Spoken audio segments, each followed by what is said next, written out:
আজকে আমি রান্না করব মুরগির মাংস, একদম ভুনা, কালা ভুনা করব। সো এটা করার জন্য আমি ভালো মতো করে মশলাটা প্রথমে কষায় নিব, একদম যাতে একটা স্মোকি একটা ভাইব আসে। অ্যান্ড তারপর আমি মুরগিগুলো দিয়ে দিব, দিয়ে কষাতে মানে একদম পানিটা শুকায় ফেলবো, যতক্ষণ না পর্যন্ত পানি শুকায় যায় ততক্ষণ। তারপরে আমি আরেক সাইডে গরম পানি বসাই দিছি, যাতে রান্নাটা আমার খুব তাড়াতাড়ি হয়ে যায় এবং তাড়াতাড়ি সেদ্ধ হয়ে যায়। সো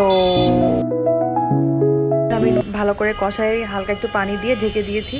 অ্যান্ড ঢেকে দেওয়ার পর এটা হচ্ছে নিজে নিজেই। অ্যান্ড এটা আমি আবার ঢাকনা সরিয়ে আবার একটু ভালো করে কষিয়ে গরম পানি দিয়ে আবার পানিটা শুকিয়ে নিয়েছি, এবং এভাবে আস্তে আস্তে আমার কালা ভুনার কালারটা আস্তে আস্তে চলে আসছে। অ্যান্ড দিয়েছিলাম আস্ত রসুন।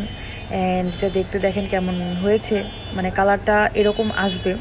সো এটা আমি আজকে রাতে করেছিলাম, রাতে ডিনারের জন্য। এটা হচ্ছে আমার হাতের স্পেশাল মুরগির মাংস কষা। এটা হচ্ছে রান্নার ফাইনাল লুক, দেখেই বোঝা যাচ্ছে এটা কতটা পারফেক্ট হয়েছে। অ্যান্ড আমি আরেক সাইডে আর দুপুরের জন্য করেছিলাম আমড়ার খাটা। আর এই আমড়াগুলো আমার নানি বাসা থেকে আম্মু এনেছিল, যেহেতু আম্মু গিয়েছিল নানি বাসায়।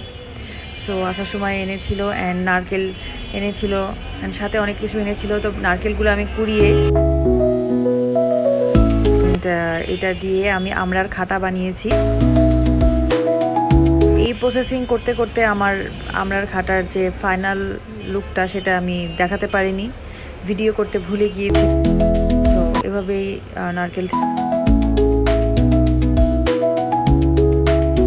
দেন এটা দিয়েই আর কি রেসিপিটা করতে হয়। সো এটা দিয়েই করেছিলাম।